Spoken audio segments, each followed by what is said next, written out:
Everybody, in this video I'm going to be showing you guys how to pay with PayPal on Valorant.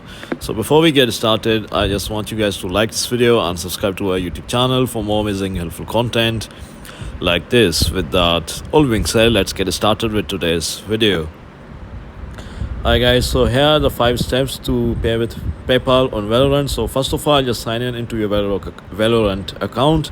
Start by logging into your Valorant account on the official Valorant website or through the game client, and then just navigate to the Valorant store. Look for the store section within the Valorant interface where you can browse and purchase different in-game items, skins and content.